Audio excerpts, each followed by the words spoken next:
पेश है good morning J&K।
नाज़रीन आदाब, गुड मॉर्निंग J&K प्रोग्राम का एक और शुमारा लेकर हम आपकी खिदमत में हाजिर।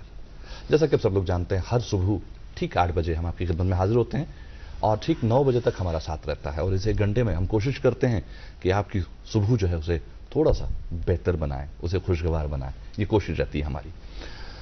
अगर बात करें नौजवानों की, यूथ की अगर हम बात करें, तो यूथ बहुत बड़ा कॉन्ट्रीब्यूटर है सोसाइटी को बदलने में, नेशन को बदलने में। और हमारा मुल्क यंग नेशन कहलाता ही है और कहीं ना कहीं उसकी झलक जम्मू कश्मीर में भी देखने को मिलती है। और जम्मू कश्मीर का यूथ भी कोशिश कर रहा है कि अपने जम्मू कश्मीर को एक बेहतर जगह बनाए, एक खूबसूरत जगह बनाए। जो छोटी मोटी खामियां हैं उन्हें दूर करें और उन खामियों को दूर करके ही हम आगे बढ़ें। आज के इस प्रोग्राम में बहुत कुछ है जो आपके लिए पेश करना है। मैं हाजिर खिदमत हूं, आपका मेजबान तबरेज मदनी, और मेरा साथ देंगे आज इस प्रोग्राम में मेरे साथी वसाफ जिलानी। वसाफ, अस्सलाम वालेकुम। वालेकुम सलाम। कैसे हैं? अल्हम्दुलिल्लाह, अल्लाह का एहसान, आपकी नेक दुआएं। आप कैसे हैं? अल्लाह का करम है और आप छोटे भाइयों की दुआएं हैं जिनकी वजह से हम भी चल रहे हैं। बिल्कुल नाज़रीन, मेरी तरफ से भी प्यार, खुलूस, मोहब्बत भरा सलाम कबूल करें और उस ज़ात का शुक्र अदा करते हैं जिसने हमें आज की सुबह देखना नसीब फरमाया। और तब साहब, जैसे आप यूथ के हवाले से आपने बात की प्रोग्राम के आगाज़ में, एक यूथ का जो कंट्रीब्यूशन होना चाहिए सोसाइटी के लिए, वो बड़ा इंपॉर्टेंट है। मेरे ये मेरा अपना ज़ाती मुशाहिदा है कि मैं ज़िप पॉइंट्स में मैं तोलता हूँ, और वो यूँ है कि आज के प्रेजेंट टाइम्स में जब आप ये, तो इसमें तो कोई शक ही नहीं है कि यूथ है तो फ्यूचर है। बिल्कुल सही। और सब इससे इत्तेफाक रखेंगे। लेकिन मेरा अपना पॉइंट है, जो आज की जो हम देख रहे हैं सोसाइटी, अगर मैं अपने खिते की बात करूं, जम्मू कश्मीर की बात करूं, वजह कि बहुत सारे आप देख रहे होंगे न्यूज़ में, सोशल मीडिया पे, यूथ जो है बहुत रॉन्ग एक्टिविटीज़ में मुलव्वस होता जा रहा है। तो इससे जो फ्यूचर है कहीं ना कहीं वो डार्क नजर आ रहा है। अगर मैं अपने खित्ते की बात करूं, जम्मू कश्मीर की बात करूं, तो एक पॉइंट ये हुआ। और दूसरा पॉइंट जो मैं समझता हूं कि बहुत ज़रूरी है हर एक इंसान के लिए, ना कि यूथ के लिए, क्योंकि यूथ से हम एक्सपेक्ट करते हैं हमारा फ्यूचर है। तो वो यूं है कि हम जब एक बच्चा पढ़ के निकलता है, या माँ बाप की भी यही कोशिश रहती है कि जो बच्चा है वो जो है अपने बारे में सोचे। तो आजकल का जो दौर है वो है आई, मी और माइन। तो इस पे फोकस है, इस पे जो पूरा जो यूथ वर्क कर रहा है कि मुझे जो है once I complete my degree, उसके बाद जो मैं आराम से मेरा जॉब मिलना चाहिए, सेटल होना चाहिए, सोसाइटी के लिए कुछ नहीं सोच रहा है। तो अगर वो आई, मी और माइन से वो फोकस करे वी और अस पे, तो मुझे लगता है सोसाइटी को कंट्रीब्यूट करने में बेहतरी होगी और कंट्रीब्यूट कर पाएगा, क्योंकि वही बहुत जरूरी है, उसी की इंपॉर्टेंस है। अनलेस एंड अनटिल हम मिट्टी से आए हैं और मिट्टी में ही वापस जाना है। तो अगर आप वैसे ही आए वैसे ही गए तो कोई फायदा नहीं है। ये एक रिले रेस होती है ना,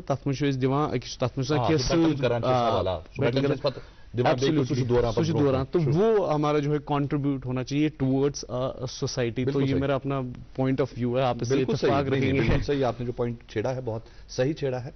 और यूथ का बहुत इंपॉर्टेंट रोल है अपनी सोसाइटी में। हम पल्ला नहीं झाड़ सकते किसी भी बात को लेकर। हम अभी जैसे वैसे आपने कहा कि हमारी यूथ बहुत सारी अजीबोगरीब एक्टिविटीज में इन्वॉल्व होती जा रही है, और उस एक्टिविटी में इन्वॉल्व होने का वजह क्या है कि हम लोगों में कंपटीशन आ गया, और वो कंपटीशन आ गया जिसकी कोई जरूरत ही नहीं है एक्चुअली। नबी करीम सल्लल्लाहु अलैहि वसल्लम का इरशाद है कि जब तक आप नेसेसिटी की जिंदगी जिएंगे तो आप बहुत खुश रहेंगे और बहुत ही इत्मीनान में रहेंगे, सुकून में रहेंगे।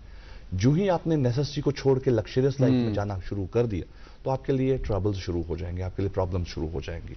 इसलिए कोशिश करें, एक खुशगवार जिंदगी अगर आप जीना चाहते हैं, स्ट्रेस से बचने के लिए आपको सिर्फ करना इतना है कि आप अपनी लाइफ को बहुत सादा रखें, बहुत सिंपल रखें। बिल्कुल, जितनी जितनी सिंपल आप लाइफ रखेंगे उतने आप खुश रहेंगे, उतना आप कंट्रीब्यूट कर पाएंगे टुवर्ड्स योर सोसाइटी। पर यहाँ पे तबरेज भाई आपकी बात मौजूद रहे, आप सही कह रहे हैं कि सिंपल जितनी लाइफ होती है, पर आजकल चीज वुचान कि युथ बिजी ना पन पान करा वी ग्लोरीफाई कि हम जो बिजी हैं, कि मेरे पास टाइम नहीं है, मेरे पास फोन उठाने के लिए टाइम है, तो वी ग्लोरीफाई दैट कि हमारे पास संडे को भी टाइम नहीं है, तो उसकी वजह से कहीं ना कहीं वो मेंटल स्ट्रेस और बढ़ जाता है। तो मुझे लगता है कि उस पर अगर हम वर्क करें तो शायद जो है बेहतरी की ओर आसान हो जाएंगी और बेहतर हो जाएंगी। और वो कहते हैं ना कि उकाबी रूह जब बेदार होती है जवानों में, उकाबी रूह जब बेदार होती है जवानों में, नजर आती है उनको अपनी मंजिल आसमानों में। तो उकाबी रूह को बेदार करना बहुत जरूरी है। बिल्कुल, इस पर थोड़ा सा फोकस करें। प्रोग्रामस में शायद वारिया कह अकिस खास मेहमान करना अकिस खास मौजूस पर करो इस कत, मगर तम ब्रो वनकस वही जिलानी सबनी हाइट खूबसूरत कलाम, मगर कलाम ब्रो यस बस मौसम के अपडेट्स हम मौसम के अपडेट्स नाजरीन तक पहुंचाते हैं। और नाज़रीन मोहतरम, आज श्रीनगर जम्मू लेह में मतला जुज़ी तौर पर आलूद रहेगा। श्रीनगर में ज़्यादा से ज़्यादा 31 डिग्री सेल्सियस और कम से कम 18 डिग्री सेल्सियस रहने की तवक्का है। जम्मू में 35 और कम से कम 27 डिग्री सेल्सियस, लेह में 25 और कम से कम 9 डिग्री सेल्सियस रहने की तवक्का है। ये तो मौसम का हाल। शाहराहों की ओर चले तो आज NH44 Srinagar Jammu national highway पर आज छोटी गाड़ियों को दोनों अतराफ से चलने की इजाज़त है, ताहम माल बरदार बड़ी गाड़ियों को आज श्रीनगर से जम्मू की तरफ रवाना किया जाएगा। SSG रोड श्रीनगर सोनमर्ग गुमरी रोड पर आज छोटी और बड़ी गाड़ियों को दोनों अतराफ से चलने की इजाज़त है। मुगल रोड पे भी आज छोटी और बड़ी गाड़ियों को दोनों अतराफ से चलने की इजाज़त है। मज़ीद जानकारी के लिए आपकी टेलीविजन स्क्रीन पर नंबर दस्तियाब है, नंबरात पर आप कॉल कर सकते हैं। इसके अलावा सोशल मीडिया का ज़माना है, सोशल मीडिया नेटवर्क्स पर, सोशल मीडिया हैंडल्स पर आप रुक कर सकते हैं ताकि आप ओली अपडेट्स हासिल कर सकें। और आप जैसा कि फरमा रहे थे वही जिलान की आवाज़ में हमने खूबसूरत सा नगमा आपके लिए क्यों कर रखा है, तो आइए सुनते हैं ये खूबसूरत सी सौगात।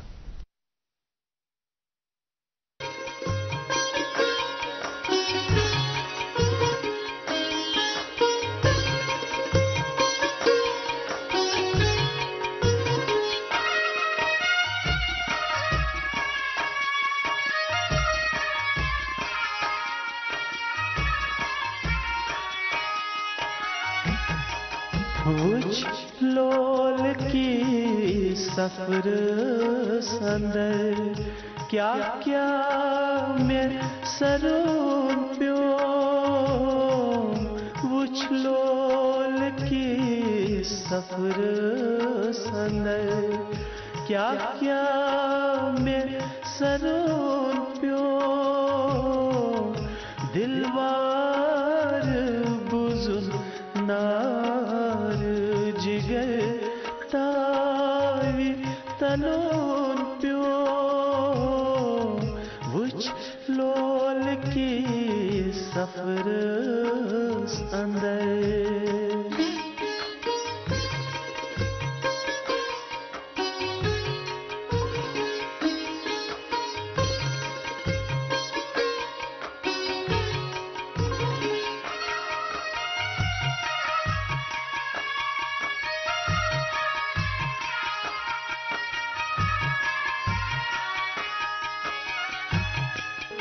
मारोश जिगर गोश में मारोश में मारोश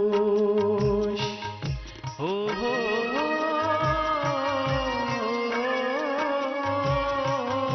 मारोश जिगर गोश में मारोश में मारोश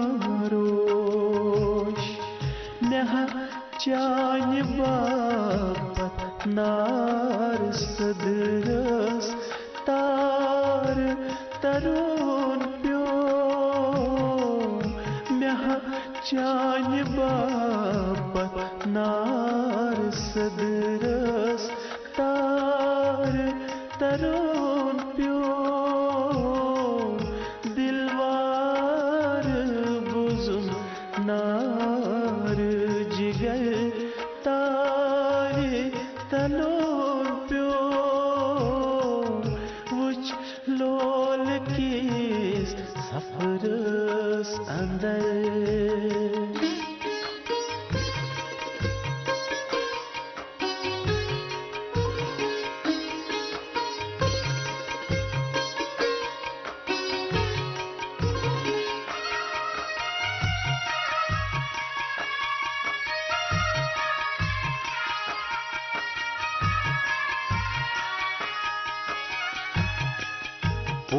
पूशुस्न कसी बस पूशुस नोतवा पानस हो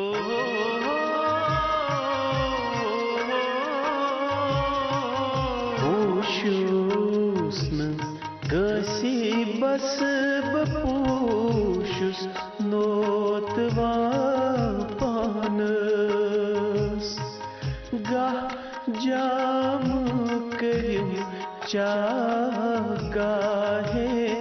सूर मलोन प्यो गाह जाम करिम चागाहे सूर मलोन प्यो दिलवार बुजुन नार जिगर तारे तलोन प्यो वुच लोल किस सफरस अंदर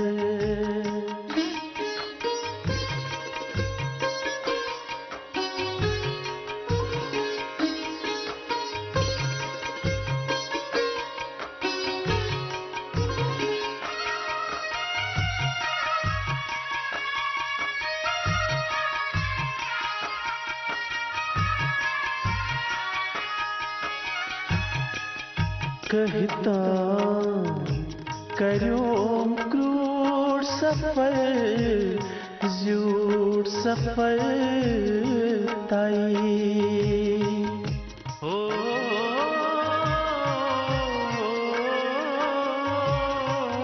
कहता करोम क्रूर सफर झूठ सफर ताई नजदीक वतित दूर सठा दूर चलोन प्यो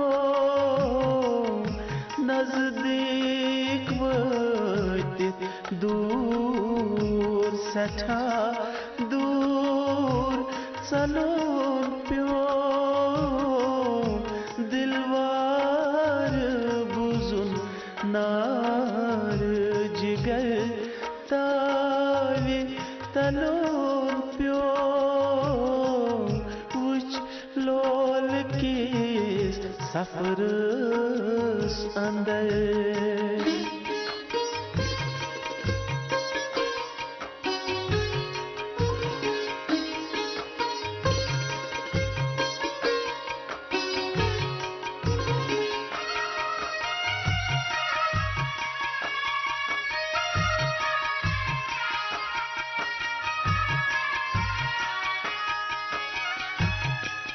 बहाचूस अजीज़े हजनी ढे यारो मददगार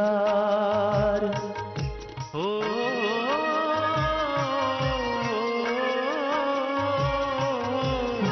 बहाचूस अजीज़े हजनी ढे यारो मददगार प्रसाद पनुन पई पता पर दिल में प्रचुन प्यो प्रसाद पनुन पाई पता पर दिल में प्रचुन प्यो दिलवार बुजुन नार जिगर तारी तलोन प्यो वुच लोल के सफर अंदर क्या क्या में सरोन प्यो वुच लोल के सफर अंदर क्या क्या में सरोन प्यो वुच लोल के सफर अंदर क्या क्या में सरोन प्यो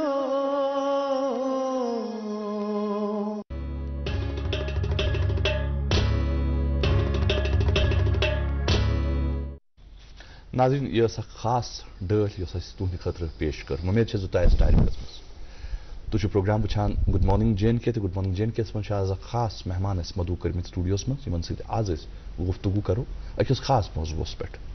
जी हाँ, आज हमने स्टूडियो में दावत दी है जगमीत कौर बाली जी को। मैम आपका बहुत बहुत वेलकम हमारे स्टूडियो में। बहुत बहुत शुक्रिया तब्रेज़। जगमीत आप बाय प्रोफेशनल टीचर हैं, जी। उसके अलावा आप बहुत सारी ऑर्गेनाइजेशन से जुड़ी हुई हैं। आप खुद एक राइटर रह चुकी हैं, आपने काफ़ी सारे कॉलम्स लिखे हैं, काफ़ी सारे पेपर्स के साथ आप जुड़ी रहीं, आपने अपना एक अखबार भी शुरू करा, आप मैगजीन लेकर भी आई, बहुत कुछ है जो आपने किया है लाइफ में। लेकिन उन सब चीज़ों पर बात करने से पहले मैं चाहूँगा मेरे साथी बिल्कुल जैसा आपने बिल्कुल तारीफ में आपने फूल जो है, लेकिन सबसे पहले हम जो है आपकी ज़ाती ज़िंदगी से जानने की कोशिश करेंगे कि कहाँ से आपका ताल्लुक़ है, तालीम तरबियत का क्या मामला रहा, और ये जो सफ़र है जो तब्रेज़ साहब आप कह रहे थे तो उसके बारे में भी रोशनी डालिए। थैंक यू वसाब मुझे इस प्रोग्राम में बुलाने के लिए। मैं अपनी जर्नी जो है अपने होम टाउन से शुरू करूंगी। मैं बारामूला में पैदा हुई, एक एजुकेशनिस्ट की ही फैमिली से पैदा हुई।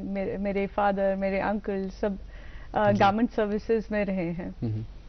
मेरी जो प्राइमरी एजुकेशन है, अपना स्कूलिंग है, वो मैंने बारामूला से किया। And we had been lucky कि वहाँ पे एक ही कॉन्वेंट था सेंट जोसेफ्स के नाम से। जी। मैंने अपनी स्कूलिंग वहाँ से की। देन उसके बाद मैंने अपना +2 भी बारामूला से किया। देन आई वेंट ऑन, काफ़ी चीज़ें मैंने की उसके बाद भी। I belong to a very humble background. I am blessed with, मैं 2 सिबलिंग्स हैं मेरे, बोथ आर वर्किंग, दोनों काम कर रहे हैं। और एक ऐसे बैकग्राउंड से आना जहाँ पे आपको हर चीज़ आपके पेरेंट्स ने मुझसे रखी हो। हमें किसी चीज़ का इंतज़ार नहीं करना पड़ता था। माय फादर वो एग्रीकल्चर डिपार्टमेंट में एक एग्जीक्यूटिव पोस्ट से रिटायर हुए हैं, और मेरे ब्रदर्स दोनों, मैं ब्लेस्ड हूँ, 2 ब्रदर्स हैं मेरे, and they too did their schooling and college from Baramulla. उसके बाद अपनी जर्नी, अपने जॉब्स के लिए दे लेफ्ट होम टाउन। अब वो दिल्ली और चंडीगढ़ में सेटल्ड हैं। स्कूलिंग बहुत ही बेहतरीन रही, एक को एजुकेशन थी, फ्रेंड्स थे, बड़ा अच्छा माहौल था। जो हम आज चीज़ें देख रहे हैं, जो मुआशरे में चीज़ें हो रही हैं, वो चीज़ें नहीं थी।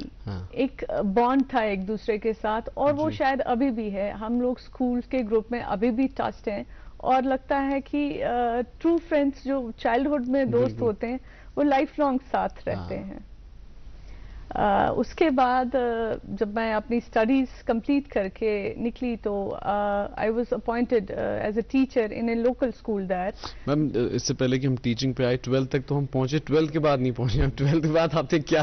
12th के बाद I did my graduation in commerce. उसके बाद बारामूला। अच्छा, बारामूला से। ओके। मैंने बहुत सारे डिफरेंट कोर्सेज भी किए, certificate courses in journalism also. Okay. हाँ, कंप्यूटर कोर्सेज, जो मुझे वहाँ मिल रहा था कि अपने स्किल्स को थोड़ा शार्पन करने के लिए, अपने आप को थोड़ा ट्रेन करने के लिए, क्योंकि मैं हमेशा से आउट ऑफ द बॉक्स जाने वाली बच्ची थी, और मेरा ये था कि मैं ट्रेडिशनल चीजों में ना जाऊं। बिलीव नहीं। हाँ, I did never believe in कि मैं चुना गसन ट्रेडिशनल थिंग्स में, मुझे थोड़ा सा अपना हॉरिजन को ब्रॉडन करना है। एंड मैं उस वे में बहुत ब्लेस्ड थी कि मेरे parents, my mother is a housewife and my father being into government services, एक वो एटमॉस्फेयर उन्होंने मुझे दिया जहाँ पे मैं अपने स्किल्स को थोड़ा पॉलिश कर सकूं।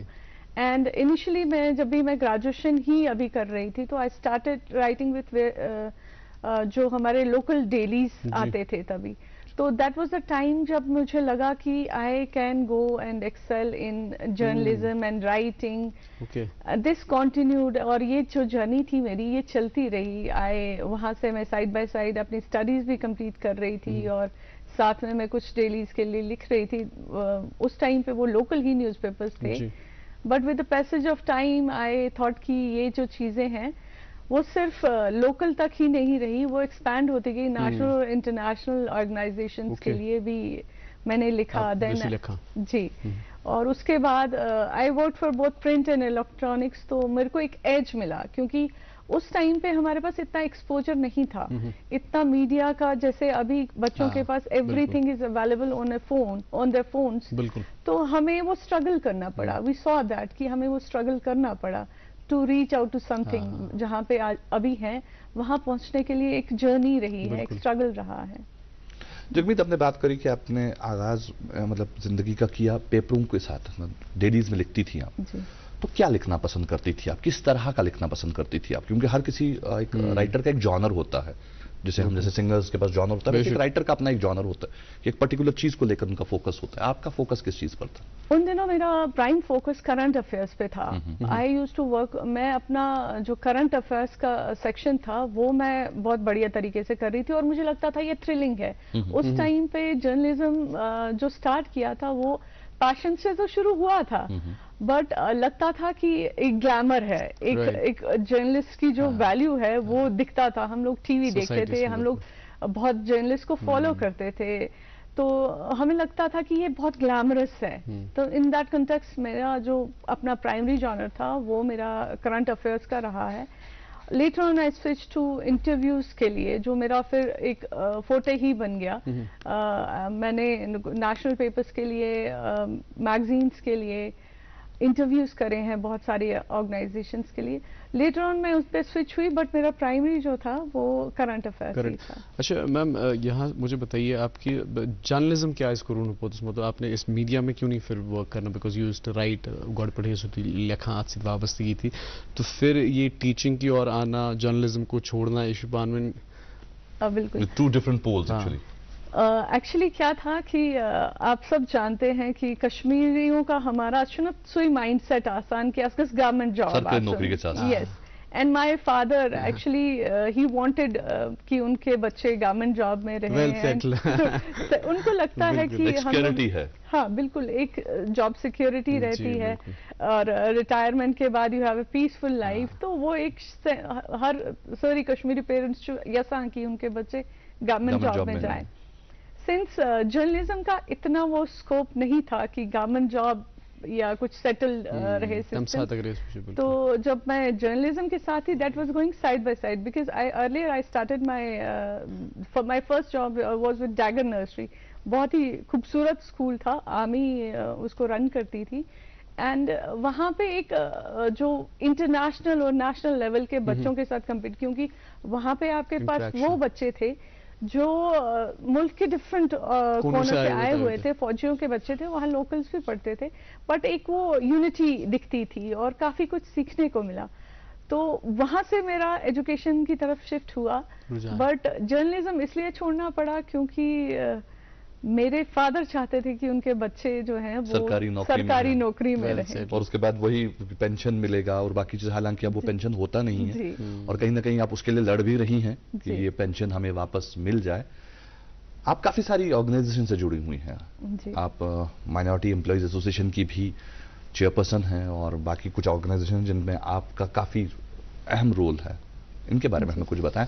और ये ऑर्गेनाइजेशन से जुड़ना, ये कब ख्याल आया कि अब यहां पर भी काम करना है? देखिए तबरेज, आपने जैसे ही प्रोग्राम शुरू किया आपने ये कहा कि यूथ को आगे कुछ ना कुछ करना, जब तक हम अपना हॉरिजन बढ़ाएंगे नहीं, हम वो कुएं के मेंढक ही रहेंगे। True. जब मेरी जर्नलिज्म की जर्नी थी तब मुझे लगा कि टू वर्क फॉर अदर्स तो बहुत हो गया। I was like lucky enough to get married to a person जो मेरे दोस्त की तरह है। ही इनिशिएटेड कि हम लोग एक न्यूज़ मैगजीन और एक न्यूज़पेपर शुरू करते हैं और वो न्यूज़पेपर और न्यूज़ मैगजीन जो है कश्मीर इम्पैक्ट के नाम से हमने न्यूज़ मैगजीन शुरू की and it's still on. He is editor in chief for that. तो एक वहाँ से ये लगा कि अगर हम ट्रेडिशनल टीचिंग में रहेंगे तो ये चीज़ें नहीं हो पाएंगी। बट जैसे जैसे वक्त गुजरा और मैं गवर्नमेंट जॉब में आई तो आई वाज लाइक, क्योंकि गवर्नमेंट जॉब में ये है कि आप बाकी कुछ नहीं कर सकते, आपको अपना जो जॉब है उसी में रहना पड़ेगा। वहाँ पे आके मुझे लगा कि यहाँ तो मैं फिर अपने आप को एक्सपैंड कर ही नहीं पा रही हूँ।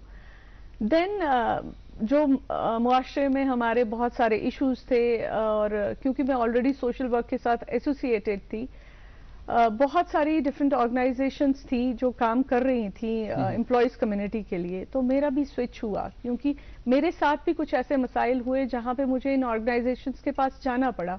तो मुझे लगा कि why not to be into it and I was very fortunate कि मुझे मेरी primary organisation that is JKECC, Jammu Kashmir employees coordination committee, and that is being led by a very young and dynamic leader that he is Fayaz Shah. उन्होंने उनका way of work देख के, उन्होंने उनके साथ मिलके मुझे ये लगा कि एक बंदा जो सेल्फलेस काम कर रहा है एम्प्लॉय कम्युनिटी के लिए, अगर मैं भी उस ऑर्गेनाइजेशन का हिस्सा बनती हूँ तो मेरे लिए लर्निंग एक्सपीरियंस भी होगा और जो मेरे में हमेशा वो ज़ील रहती है कि मैं अपनी सोसाइटी के लिए कुछ करूँ, वहाँ से उनके साथ मैं जुड़ी। And Fayaz Shah was very मतलब kind enough to he got me into this organisation. तो वहाँ से एक सिलसिला बना और मैं उस ऑर्गेनाइजेशन में एज माइनॉरिटी प्रेसिडेंट एंटर हुई और वो journey it's almost 2.5 years now and तब से अभी तक, उसके बाद ही हमारे all Sikh minority employees association, this is the only maiden organisation जो पहली ऑर्गेनाइजेशन एम्प्लॉयज की बनी है सरदार कम्युनिटी के इश्यूज को रिजॉल्व करने के लिए। Employees issues, it's particularly about employees issues. हम सोशल इश्यूज भी कर रहे हैं बट एम्प्लॉयज के इश्यूज जो हैं that is our primary focus. उसके बाद लगा जब हम लोगों ने इतने प्लेटफॉर्म देखे और आप पिछले 2-2.5 साल से जानते हैं कि जो सिलसिला बना है माइनॉरिटीज को लेके, जिसमें टारगेटेड किलिंग्स भी हुई हैं, कुछ ऐसी चीजें भी हुई हैं जो कि शायद एक्सेप्टेबल नहीं थी सोसाइटी में, खैर वो हुई। और जो एम्प्लॉयज यहाँ आए हैं डिफरेंट जगहों से काम करने के लिए, कुछ जम्मू से, पुंछ से, डोडा से, रजौरी से, किश्तवाड़ से, उनमें एक फेयर साइकोसिस आ गया। तो बहुत सारी ऑर्गेनाइजेशन उनके लिए भी काम कर रही थी but they were not under one banner. तो हमने एक कलेक्टिव बैनर बनाया, that's all employees joint association Kashmir. That is amalgam of many different organizations basically. उसमें we have PM package, we have non-PM package, we have reserved category employees and we have Sardar community. That is a broader platform जहाँ पे हम employees के issues को मतलब work out कर रहे हैं, उनके जो issues हैं। And government has been very kind towards us. मैं Honorable LG साहब की तारीफ करूँगी इस कि उन्होंने एक माइनॉरिटी, क्योंकि जब ऐसी सिचुएशन बनी minorities were like fleeing from this place, उन्होंने एक सेंस ऑफ सिक्योरिटी प्रिवेल करवाया एम्प्लॉयज में। उन्होंने उनको वापस रिस्टोर करने के लिए जो जो मेजर्स चाहिए थे, the government is doing that. Apart from this हमारी जो डिफरेंट ऑर्गेनाइजेशंस हैं, हम लोग सिर्फ एम्प्लॉयज के इश्यूज तो नहीं करते, हम लोग सोशल इश्यूज में, जैसे आई बी टॉकिंग अबाउट JKECC ने बहुत सारा ऐसा काम किया है जिसमें हमारे ब्लड डोनेशन कैंप्स हैं, ये सीरीज में हर साल होते हैं और we have like blood banks में हमारा है कि अगर किसी को ब्लड चाहिए SOS नंबर्स पे हम लोग अवेलेबल हैं। एंड उसके अलावा हम लोग बहुत सारे अवेयरनेस प्रोग्राम जिसमें हमारे, जैसे कि आपने अभी लेटेस्ट हमारा सर्वे आया है, हर 12 मिनट में एक ड्रग एडिक्ट SMHS में आता है। That is to ponder upon, ये हमें सोचना पड़ेगा हमारा मुआशरा, हमारी सोसाइटी किस तरफ जा रही है। It's really alarming and we have been like, हम लोग स्कूल लेवल पे, कॉलेज लेवल पे अवेयरनेस प्रोग्राम्स कर रहे हैं। currently I'll be talking about this also. अभी रिसेंटली जो अमरनाथ जी यात्रा चल रही है, उससे पहले जब वो शुरू होने वाली थी, जो हमारे लीडर हैं फयाज शाह साहब ने एक मार्च लीड किया था, क्लीनलीनेस ड्राइव की थी टुवर्ड्स दैट एरिया, जिस एरिया में अमरनाथ यात्रा होनी है. अपार्ट फ्रॉम दैट हम लोग ओपीएस के लिए, जैसे कि आप लोग जानते हैं, गवर्नमेंट एम्प्लॉय के लिए पेंशन जो है एक बहुत जरूरी चीज है. और 2010 के बाद जो भी एम्प्लॉयज लगे हैं उनके पास पेंशन नहीं है. जब वो रिटायर होंगे और उनके घर वाले दैट वो आप समझ सकते हैं कि पेंशन से एक सिक्योरिटी मिलती है एक एम्प्लॉय को, उसकी एब्सेंस. इसमें भी अपने फयाज शाह ने बहुत लीड किया है. और अभी 31st of last month we went to Jantar Mantar, जहाँ पे नेशनल लेवल पे एक प्रोटेस्ट हुआ for the restoration of OPS. तो हम उम्मीद रखते हैं कि गवर्नमेंट हमारी ये जो थोड़ी चीजें हैं जो एम्प्लॉयज कम्युनिटी को स्ट्रेंथन करने डिमांड्स जो है जी स्ट्रेंथन करने के लिए, क्योंकि अगर पेंशन नहीं है nobody will opt for government job. Government job के लिए कोई चाहेगा नहीं. एंड उससे ये होगा, अभी तो हमें लगता है कि ये छोटा सा मसला है, अभी पेंशन नहीं है, गवर्नमेंट जॉब में नहीं आएंगे बच्चे, वो अपना बिजनेस एस्टैब्लिश करेंगे. बट कितना करेंगे, कितने लोग करेंगे? उससे ये होगा कि हमारी एक जनरेशन यहाँ से चली जाएगी, they will move to different corners of the world, जिससे ये होगा कि पेरेंट्स फिर से अकेले हो जाएंगे. It's not every time you take your parents along. और आप देख रहे हैं कि आजकल की सोसाइटी में जो चीजें हो रही हैं, क्राइम रेट इतना बढ़ गया है. वी हैव लाइक लोग जो हैं बाहर जाके जब किसी की खुदा ना खास्ता किसी की डेथ हो जाती है तो बच्चे नहीं पहुंच पाते. इसलिए अगर जो हमारी ओपीएस ओल्ड पेंशन स्कीम है, अगर वो रिस्टोर होती है तो एक सेक्शन जो है वो अपनी कश्मीर में जुड़ा रहेगा. बिल्कुल, इस हवाले से हम जरूर बात करेंगे. और मंथली पेंशन स्कीम भी है तबरे सब कुछ. मैं तो गवर्नमेंट जॉब नहीं करता हूँ, बट इसके हवाले से गवर्नमेंट ने इंट्रोड्यूस किया था, उस पर भी हम बात करेंगे. लेकिन उससे पहले हम यहाँ एक मुख्तसर से वक्फे के लिए रुकेंगे. नाज़रीन, आप कहीं जाइएगा मत, हम जगमीत कौर बाली से गुफ्तगू जारी रखेंगे इस वक्फे के उस पार. मुल्क और मुल्क से बाहर बेऔलाद लोगों के घरों में औलाद की खुशी का चिराग जलाने के बाद अब पिछले 3 सालों से वादी कश्मीर में वरदान आईवीएफ सेंटर ने मगरमलबाग श्रीनगर में सैकड़ों घरानों को औलाद की खुशी से जगमगाया. वरदान के डायरेक्टर डॉक्टर वरीश की मेहनत, तजुर्बा और उनकी क्वालिफाइड टीम की वजह से बेऔलाद लोगों के दिलों में औलाद की एक नई उम्मीद जाग गई है. वरदान आईवीएफ सेंटर मगरमलबाग श्रीनगर में सोमवार, मंगलवार और बुधवार को खुसूसी रियायती कैंप मुनक्कद किए जाएंगे. Helpline number 7814792726. क्या आप शुगर, कोलेस्ट्रॉल और कब्ज से परेशान हैं? आपकी ये परेशानी दूर करने के लिए वेदांत हर्बल लेकर आया है DC-99 प्रीमियम आयुर्वेदिक जूस. अपने और परिवार की सेहत की भरपूर हिफाजत के लिए खासकर डायबिटिक पेशेंट्स इस्तेमाल करें वेदांत का DC-99 जूस. ये जड़ से रोग मिटाए और आपकी शुगर लेवल को हर वक्त कंट्रोल में रखेगा. वेदांत DC-99 जूस वादी के हर यूनानी स्टोर पे दस्तयाब है. For trade inquiry call on 7006949946. Welcome back नाजरीन, आप देख रहे हैं अपना मनपसंद प्रोग्राम गुड मॉर्निंग JNK. और नाज़रीन मोहतरम, वक्त हो चुका है अखबारात की सुर्खियां आप तक पहुंचाने का. मेरे पास मकामी उर्दू रोजनामा, इससे एक सुर्खी आप तक पहुंचाना चाहेंगे. श्रीनगर में टमाटरों की कीमतों में कमी, 60 रुपये फी किलो हिसाब से फरोख्त. कीमतों में मजीद कमी मुतवक्का. सरकारी तौर पर अब से 40 रुपये टमाटर फरोख्त होगा. ये बड़ी अच्छी खबर है, क्योंकि जो रेट जो पिछले 3 महीने से चल रहा था काफी ज्यादा, 120-180 रुपए, टमाटर 200 रुपए भी टमाटर किलो. बिल्कुल, और ये अब तो 40 रुपए. तो ये बहुत अच्छी खबर है. बहुत एक वो कहते हैं ना, एक इंसान को तसल्ली दे रही है. मतलब हाँ, आने वाले दिन जो है वो थोड़ा सा आराम बेहतरी की ओर, तो बेहतरी की ओर हम बढ़ रहे हैं. आवाम की आवाज एक प्रोग्राम चलता है जो हमारे ऑनरेबल लेफ्टिनेंट गवर्नर JNK चलाते हैं. महीने में 2 बार चलता है ये. और इस हवाले से खबर, आए सबके लिए एक शानदार मुस्तकबिल तामीर करें. आज नौजवान एक बेहतर मुस्तकबिल बनाने के लिए पुरअज़म है. Lieutenant governor Manoj Sinha ji. मेरे पास मकामी अंग्रेजी रोजनामे, इससे एक सुर्खी आप तक पहुंचाना चाहेंगे. Sustainable development and environment conservation is our priority. LG Sinha launches green Jammu and Kashmir drive 2023-2024 from IIM Jammu. जी. एक और खबर, यही यहाँ अंग्रेजी एक अखबार है मेरे हाथ में, रोजनामा है, और इसकी भी यही आवाम की आवाज़ को लेकर ही उन्होंने लिखा है, you dedicate to build peaceful prosperous JNK LG।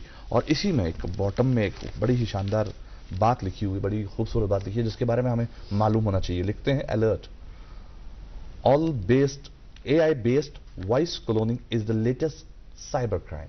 इस चीज को थोड़ा सा ध्यान में रखना पड़ेगा, क्योंकि आजकल क्या होता है कि आपको एक फोन कॉल आता है और वो आवाज हूबहू आपके फैमिली मेंबर जैसी होती है और वो आपसे पैसे मांगता है, वो आपसे कहता है कि मम्मा या पापा मुझे पैसों की जरूरत है, और वो एग्जैक्ट आवाज आपके बच्चे की ही होती है, वो AI बनाता है वो आवाज, वही आवाज आपके साथ क्राइम करती है, साइबर क्राइम होता है क्लोनिंग की वजह से, ये आवाज क्लोनिंग होती है, इसका थोड़ा सा ध्यान रखिए। बिल्कुल, और AI की आपने बात की, आर्टिफिशियल इंटेलिजेंस ने धूम मचा दी है बहुत ज्यादा दुनिया में बहुत, और ऐसे ऐसे सॉफ्टवेयर आए हैं, आप यकीन नहीं मानेंगे, अगर हम सर्च करेंगे AI गूगल पे तो ऐसे सॉफ्टवेयर है, बिल्कुल यकीन नहीं होगा, बिल्कुल कंप्लीट एक दुनिया आपको वहां पे मिलेगी।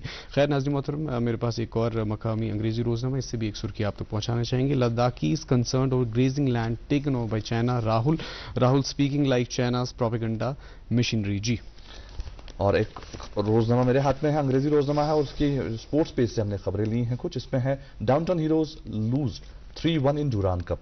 डुरान कप में डाउनटाउन हीरोज ने अपनी जगह बनाई थी, लेकिन 3-1 से वो मैच हार गए। India beat Ireland, take 2-0 series lead. और इसी अंग्रेजी अखबार की खबर है कि Spain beat England in women's world cup finals. तो ये अखबार की खबरें थी जो हमने स्पोर्ट्स पेज से ली थी। जी बस आपके पास कुछ है? बिल्कुल, मेरे पास आखिरी उर्दू पेज से, स्पोर्ट्स पेज से एक आप तक सुर्खी पहुंचाना चाहेंगे। लियोनेल मेसी 44th फुटबॉलर जीतने वाले प्लेयर बने। जी वाह, क्या बात है। और कहीं ना कहीं बात फिर से वहीं आती है कि ये सब जो हमने पढ़े, ये अखबार कहीं ना कहीं नौजवानों की ही बात हुई। और आज के प्रोग्राम की खास बात यही है कि हमारे साथ एक यंग लीडर हैं जो हमारे एम्प्लॉयज एसोसिएशन माइनॉरिटीज की जो बात करती हैं और उनके हकूक की बात करती है, उनके मसलों की बात करते हैं। जी हाँ, हमारे स्टूडियो में तशरीफ फरमा है जगमीत कौर बाली, उनसे गुफ्तगू जारी है। जगमीत, हमने बात छेड़ी, आपने बात करी कि जो माइनॉरिटी एम्प्लॉयज हैं उनके जो इशूज हैं उनको आप देखती हैं, उनको आप एड्रेस करती हैं। किस तरह के इशूज बहुत ज्यादा आपको देखने को मिलते हैं अदर देन पेंशन? देखिए तबरेज, जब आप ऐसे खित्ते में काम करते हैं जो कि एक डिस्टर्ब रह चुका है, वहाँ पे प्राइमरी जो हमारा कंसर्न है वो सिक्योरिटी इशू ही है। क्योंकि आप देख सकते हैं कि पिछले कुछ सालों में क्या चीजें हुई। No doubt the number has gone down, but एक सेंस ऑफ इनसिक्योरिटी अभी भी हम एम्प्लॉयज में है। हम एम्प्लॉयज जो है, एक एम्प्लॉय जो जम्मू से आके कश्मीर में अपनी सर्विसेज दे रहा है, जब वो घर से निकलता है और उसकी फैमिली जो है पीछे जम्मू में या किसी जगह पे, वो ये सोचती है कि ये बंदा अपने जॉब पे गया है, क्या ये वापस नहीं आएगा? और वो एक बंदे के जॉब करने की वजह से सारा घर वहां पे डिस्टर्ब रहता है। तो सेंस ऑफ सिक्योरिटी जो है वो हमारे लिए एक प्राइमरी कंसर्न है, जिसके लिए गवर्नमेंट और जो हमारी लॉ इन्फोर्समेंट बॉडीज हैं वो बहुत अच्छा काम कर रही हैं। और हम एक्सपेक्ट करते हैं कि वो ऐसी चीजें करे, एक प्रॉपरली कोऑर्डिनेटेड सिस्टम हो, कुछ पैनिक बटन टाइप ऑफ चीजें हों वर्क प्लेसेस पे, जहां पे आप अगर कुछ alarm kind of a thing, जैसे कभी कहीं आपको लगता है कि यहाँ कोई प्रॉब्लम है, तो वो you have that collaboration with the law enforcement bodies कि आप एकदम से उस प्रॉब्लम को आइडेंटिफाई करें और उसमें जो हमारा सिक्योरिटी का जो थोड़ा सा है, दीज आर द थिंग्स जो हमें बिल्डअप करने के लिए जरूरी।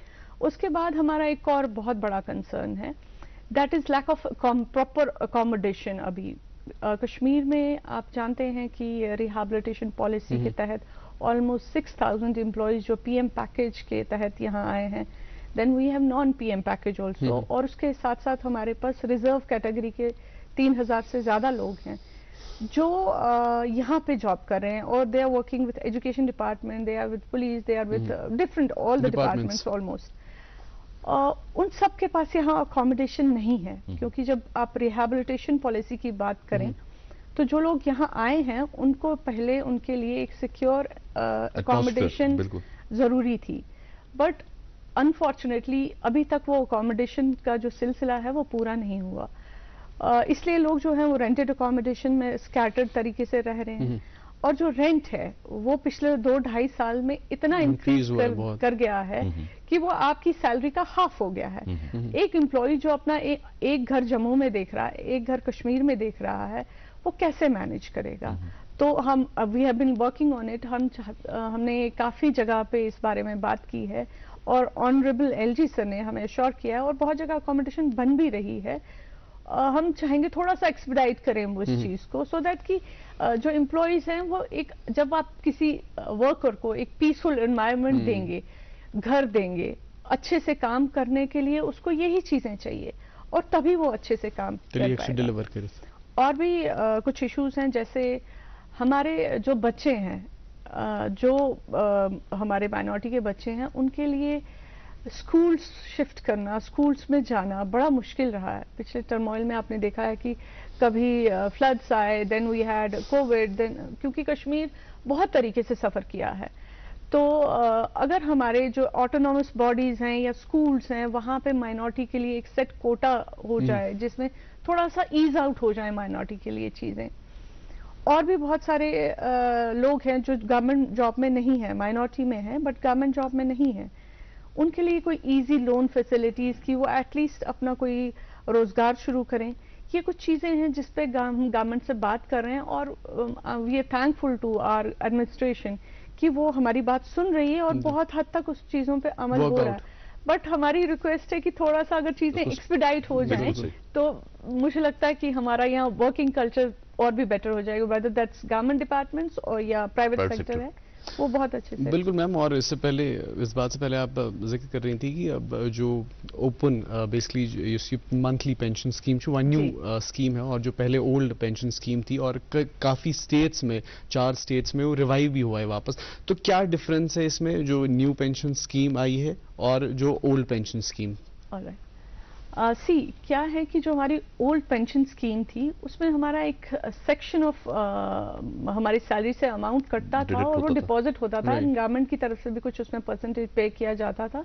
जब आप रिटायर होते हैं आपको you get half of your salary, जो आप पर मंथ मिलती है आपकी सैलरी, उसका एक पोर्शन आपको रिटायरमेंट के बाद कॉन्टिन्यूसली मिलता है, जो एक फैमिली को सपोर्ट करने के लिए बहुत जरूरी है। जो हमारा एपीएस है एट प्रेजेंट, जो हमारा पेंशन सिस्टम है, उसमें भी हमारा एक सेक्शन या एनपीएस जो है वो, उसमें भी हमारा एक सेक्शन ऑफ द सैलरी कटता है। बट होगा ये कि जब एक एम्प्लॉय रिटायर होगा उसको जो भी अमाउंट एक्यूमुलेट हुआ होगा that will be one time dispersed to him.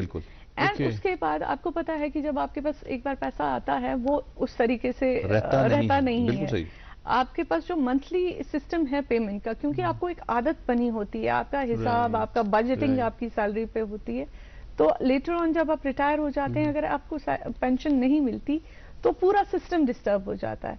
चाहे आपके पास कितना भी अमाउंट जमा हुआ हो, फिर भी आपको एक मंथली जो है अमाउंट की एक्सपेक्टेशन रहती है, क्योंकि आपका सिस्टम जो है वो इस तरह ट्यून हो गया होता है।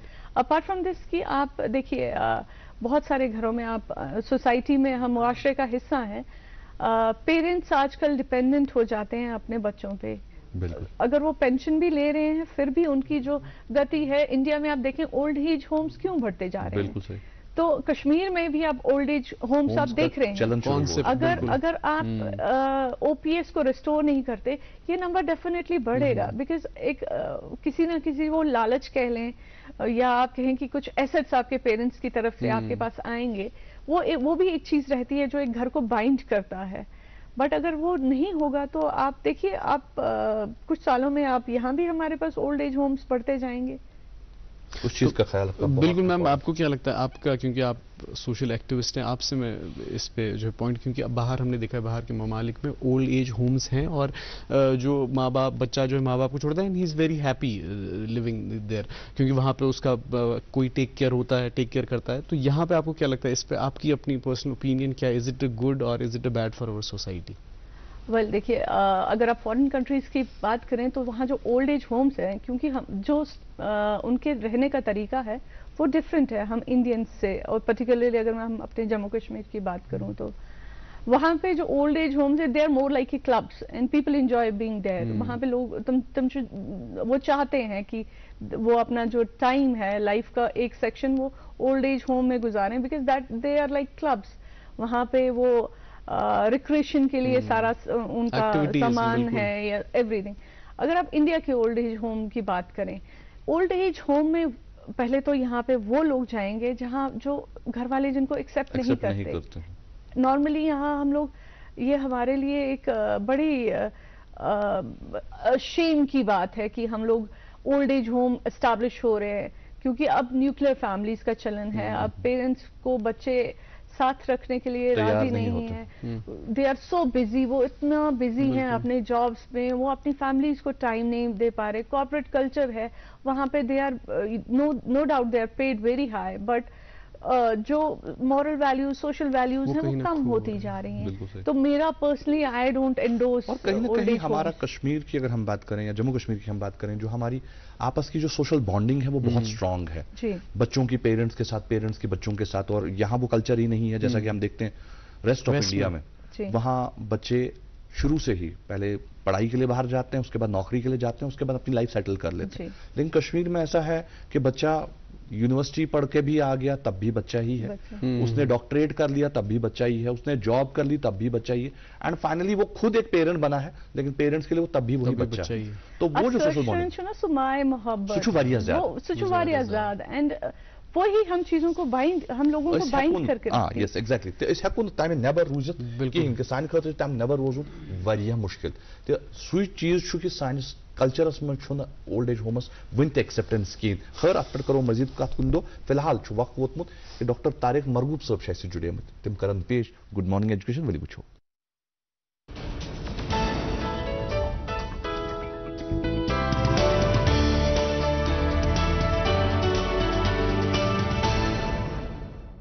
गुड मॉर्निंग, अस्सलाम वालेकुम, आदाब।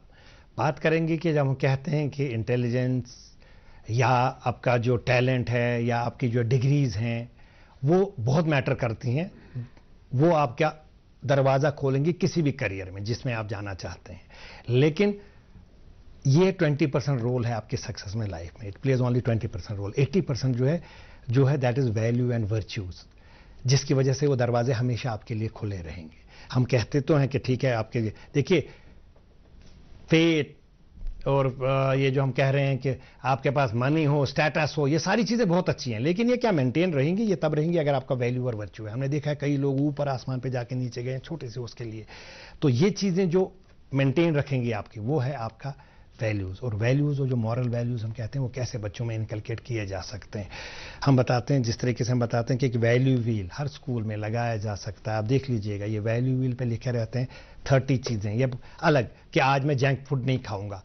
ये वैल्यू व्हील को घुमाया जाता है, इसमें जहाँ पे भी निडल रुके तो वो उनके लिए उस हफ्ते के लिए, उन 4 दिनों के लिए, वो उन बच्चों के लिए होमवर्क है। ये बच्चे घुमाते हैं, हर क्लास का बच्चा स्टेज पे आएगा, प्रेयर्स के बाद, सुबह मॉर्निंग असेंबली के बाद, जहां पे ये रुकेगा वो बच्चे, टीचर्स इसका फोटो ले लेते हैं, फिर उनके व्हाट्सएप पे डाल देते हैं उस क्लास के, अपने क्लास को जो है कि आज इनके लिए ये, और एक पीडी डायरी बच्चों के पास होती है जो वो, क्योंकि what ever you do repeatedly will become your habit.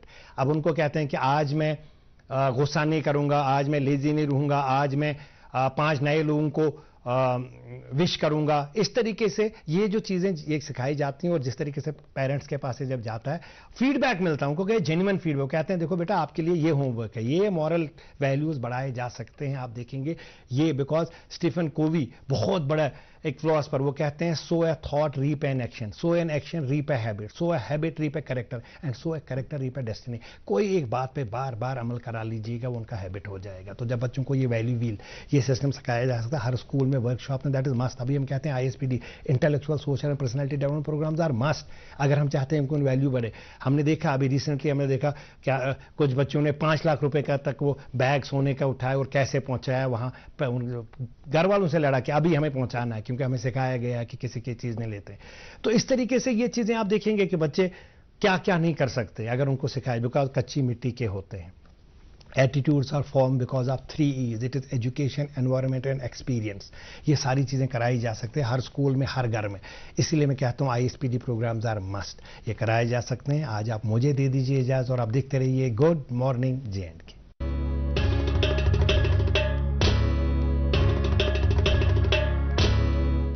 नाज़रीन मोहतरम, आप देख रहे हैं अपना मनपसंद प्रोग्राम गुड मॉर्निंग जे&के और आज हमारे साथ मेहमान तशरीफ़ फरमा है जगमीत कौर वाली, जो कि टीचर हैं और बहुत सारे इनके साथ एसोसिएटेड हैं। और मैम, ये तो हमने आपकी इसके हवाले पर्सनल लाइफ से भी बात की और प्रोफेशनल लाइफ की भी हवाले से बात की, लेकिन आपकी पर्सनल लाइफ में बहुत सारी अचीवमेंट्स हैं और उसमें से सबसे बड़ी अचीवमेंट है वो है गांधीयन सेवा पुरस्कार अवार्ड। तो उस हवाले से अगर आप बता सके किस पे मिला है ये, आपने क्या किया है, कब मिला है? मेरा अभी लास्ट मंथ ही I was awarded with Seva award by Gandhian global society, जो कि इंटरनेशनल ऑर्गेनाइजेशन है। I am very thankful to them कि उन्होंने मुझे इस लायक समझा और उन्होंने मुझे इस अवार्ड से नवाजा।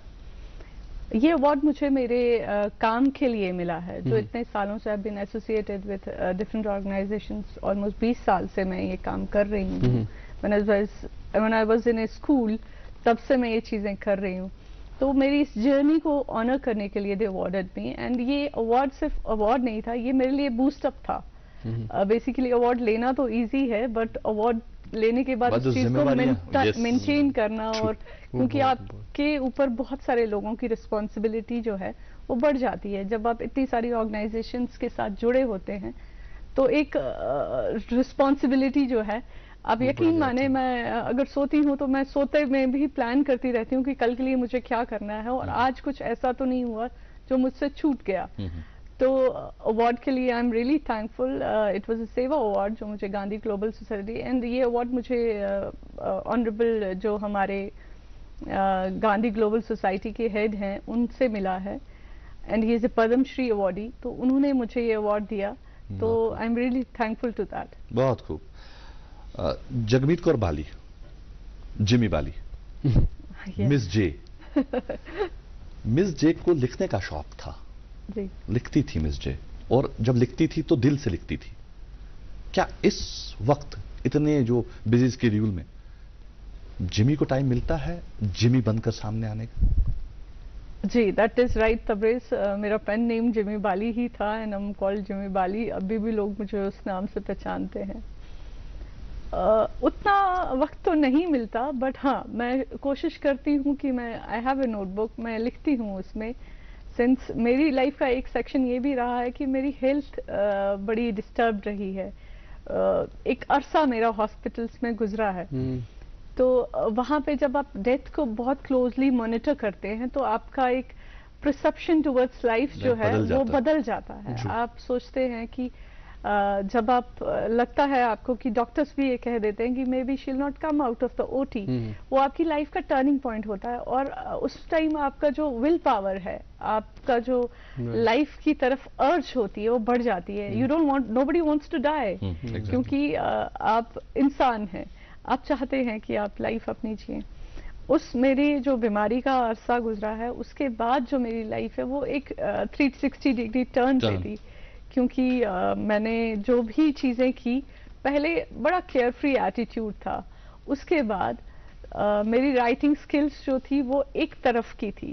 मैं एक तरह की राइटिंग में इन्वॉल्व थी, करंट अफेयर्स मोस्टली। हाँ, मोस्टली करंट अफेयर्स। उसके बाद हॉस्पिटल से डिस्चार्ज होने के बाद और अब तक जो है मेरा जो इंक्लिनेशन है टुवर्ड्स रियलिटीज ऑफ लाइफ है, my day to day experiences हैं, उन्हीं चीज़ों को मैं पेन डाउन कर पाती हूँ। I have been not writing with the papers and magazines now, but हाँ, मैं लिखती हूँ, वो अपने लिए लिखती हूँ। Maybe I publish it someday. आप वो शेयर इंसिडेंट करना चाहेंगे, because it's very touching incident, तो वो अगर हमारे नाजरीन के लिए आप शेयर करना चाहेंगे, क्या जिससे चेंज हुआ ये सारा? I got married in 2007. 2009 onwards मेरी जो हेल्थ थी वो काफ़ी ख़राब रहने लगी, and my husband, I am sitting here just because of him, to be more precise. He being only child, he never saw कि AC से बाहर कैसे रहना है, उनको पता ही नहीं था. But when off and on I was like diagnosed with a disease, उसके बाद hospitals का जो सिलसिला रहा, बीइंग ओनली चाइल्ड, उन्होंने कभी रिस्पॉन्सिबिलिटी देखी नहीं थी. और मेरे साथ जब हेल्थ के इश्यूज शुरू हुए तो ही वाज द पर्सन जो मुझे मोटिवेट करते रहे, नहीं ये कुछ नॉर्मल है, कोई नहीं, ठीक हो जाएगा, ठीक हो जाएगा, you will be fine. And एक टाइम ऐसा आया when I was shifted from Srinagar to Delhi, because यहाँ के डॉक्टर्स सेड कि हम कुछ नहीं कर सकते. And when I reached Delhi Gangaram hospital, तो there was a doctor Sumer Nandi, doctor Sumer Nandi. I met him and he said ki you're very late. He told me bluntly on my face that you won't be coming out of the OT. And it was, I don't know what clicked that time. When I saw that doctor, तो मैंने कहा कि मैं शुभासन, which is like in safe hands. मुझे लगा, yeah, उनको देखते ही मुझे एक positive वो vibe I. And I told him कि doctor, I think I'm in safe hands. I know you'll be performing a surgery and he goes, I'll try. He was so blunt. He said, I'll try. I don't know. I'm not sure you'll be coming. But वो जब उनको देख के मुझे लगा कि I'll be fine. And I came out of the OT. उससे पहले ही मेरे छोटे, my younger brother, he's serving with defense services and he's posted in Delhi right now. He's decorated officer. उसकी शादी हुई थी, कुछ ही अरसा हुआ था. And both my brothers, my bhabis, my father, my mother, my in-laws, everybody was there. And I was like कि अगर मैं वापस नहीं आई तो इनकी जिंदगी पे असर पड़ेगा डेफिनेटली. बट मुझे लगता था कि शायद मेरी हस्बैंड की जो लाइफ है ना वो बहुत डिस्टॉर्टेड हो जाएगी, क्योंकि पेरेंट्स पे तो डेफिनेटली फैमिली पे तो असर पड़ता ही है, क्योंकि me and my husband we are like friends. तो मुझे वो एक मोटिवेशन था. And he used to come to me and he used to tell me कि नहीं तुम्हें आना है, हमें अभी ये करना है, हमें अभी ये, हमने मैगजीन शुरू किया है, हमने पेपर शुरू किया है, तुम कैसे ऐसा कर सकती हो. And it was the striking force जिसकी वजह से शायद मैंने सेल्फ मोटिवेशन लेके I am sitting in front of you. बहुत बढ़िया, बहुत ही खूब. जिमी, आपको नहीं लगता है कि वो फेज से निकलने के बाद ईश्वर ने आपको अगर दोबारा जीवन दिया है तो किसी मकसद के लिए दिया है? आपने कभी ये फील किया? बिल्कुल, डेफिनेटली. सी तबरेज, मैंने जैसा कि अभी कहा कि जब आप डेथ को बहुत क्लोजली मॉनिटर करते हैं तो आपको लगता है कि ये जो लाइफ है बहुत प्रेशियस है और अपने लिए तो हम सभी लोग जीते हैं. Why not to get into the things जहाँ पे अगर आप एक बंदे को भी थोड़ा सा सुकून देंगे, खुशी देंगे, you are successful. I am blessed with a few people around me, my friends, preferred circle, जो भी है. One of my friends says कि अगर मैं दूसरों को खुशी देता हूँ तो मुझे खुशी होती है. तो it's like same attitude. I try to make people happy, whether I'm happy or not, but I try to make people happy. Because you have been blessed with a wonderful smile. Thank you. आप एक school में हैं, जी. बच्चों के साथ रहती हैं और बच्चों के साथ वक्त बिताना बहुत ही शानदार होता है. आप स्कूल में टीचर की हैसियत से काम करती हैं. क्या कुछ ऐसा है जो out of box, because Jimmy Bali ने शुरू में कहा कि मैं आउट ऑफ बॉक्स हमेशा रही हूं, मैंने हमेशा चाहा आउट ऑफ बॉक्स काम करना, जो रिवायती तरीका है हमारे स्कूलों में पढ़ाने का, क्या जिमी बाली उसमें कुछ कंट्रीब्यूट कर रही है? Yeah, Tabriz, actually I've been fortunate enough to work with small kids. इनके साथ काम करने का ये फायदा है कि आपको लर्निंग एक्सपीरियंस मिलता है. ये आपको सिखाते हैं जो आप बचपन भूल गए होते हैं, ये आपको दोबारा से उस बचपन में ले जाते हैं. 2022 में 2020 में मुझे इसके लिए भी एक अवार्ड मिला है on Independence Day for my contribution to the education department. And जो हमारी नई एजुकेशन पॉलिसी आई है तबरेज, ये this is very innovative policy. अगर हम इसको पढ़े और इसको समझे, क्योंकि हम लोगों को ट्रेन किया गया पिछले 2 साल से, हम कॉन्टिन्यूसली ऑनलाइन ट्रेन हो रहे हैं इस चीज. हमारी ये पॉलिसी हमारे को इतना एक्सपोजर दे रही है, इतनी कुछ नई चीजें इनोवेटिव बना रही है. आप ट्रेडिशनल टीचर नहीं देखेंगे. हमारा जो सोच है कि एक टीचर जो यहाँ से स्कूल जाता है वो पता नहीं वहां पे क्या करता है, अपना क्लास लेता है, it's not confined to that only now. एक टीचर अब अकाउंटेबल है अपने काम के लिए. इनफैक्ट टीचर्स का फीडबैक बच्चे दे रहे हैं. और आप यकीन माने जहां मैं पहले पोस्टेड थी, I still get calls from that school. वो बच्चे मुझे अभी भी कॉल करते हैं और मुझे कहते हैं कि मैम आप कब आएंगी. ये दिखाता है कि कहीं ना कहीं मैं अपने काम में सक्सेसफुल रही हूँ. डेफिनेटली, बिल्कुल. और मैम आखिरी सवाल, क्योंकि हमारे पास आखिरी 1 मिनट बचा है, तो मैं पूछना चाहूँगा कि यू से टीचिंग सिस्टम्स, यू से स्कूलों में, यू से पढ़नावान, क्योंकि हम देखते हैं कि दुनिया बहुत बदल गई है, टेक्नोलॉजी का ज़माना है, टेक्नोलॉजी की तरफ लोग जो है जा रहे हैं, तो कहीं ना कहीं अभी भी हमारे स्कूल्स में उसी तरीके से पढ़ा जा रहा है या कुछ डिफरेंट हो रहा है? टेक्नोलॉजी की ओर फोकस हो रहा है, प्रैक्टिकल चीज़ों पर फोकस हो रहा है? हाँ बिल्कुल वाजिब, मैं आपको ये बात से अवेयर करना चाहूँगी कि जो हमारा अब ट्रेडिशनल टीचिंग सिस्टम था वो चेंज हो रहा है, और ये चेंज जो है हमारा स्टेट एजुकेशन डिपार्टमेंट जो है वो इस पर बहुत वर्कआउट कर रहा है। हमारे जो आलोक सर हैं, जो हमारे सेक्रेटरी सर हैं, उनकी आपने पीछे स्पीचेस भी सुनी होंगी, उनके काम को भी अगर देखें तो उनका फोकस ही है कि जो हमारा स्कूल लेवल पे एजुकेशन है वो बहुत ही डिफरेंट हो और स्टूडेंट फ्रेंडली हो, जिसके लिए हम लोग वर्कआउट कर रहे हैं। और डेफिनेटली अब तो ट्रेडिशनल टीचिंग का सिस्टम ही नहीं रहा ही नहीं। बिल्कुल सही, बहुत बहुत शुक्रिया आपका जिमी बाली, जगमीत कौर बाली, हमारे स्टूडियो आने का, हमें वक्त देने का और अपनी जिंदगी के बारे में इतनी सारी बातें हमारे साथ शेयर करने का और अपने काम के बारे में बात करने का बहुत बहुत शुक्रिया। चलते चलते आपके लिए 2 लाइनें पढ़ना चाहूंगा कि परवाज है दोनों की एक ही फजा में, क्या बात है, परवाज है दोनों की एक ही फजा में, करगिस का जहां और है शाही का जहां और, क्या बात। बहुत बहुत शुक्रिया। तो आज के प्रोग्राम में बस इतना ही, इंशाल्लाह कल सुबह होगी मुलाकात ठीक 8 बजे, तब तक के लिए आपका और हमारा अल्लाह हाफ़िज़।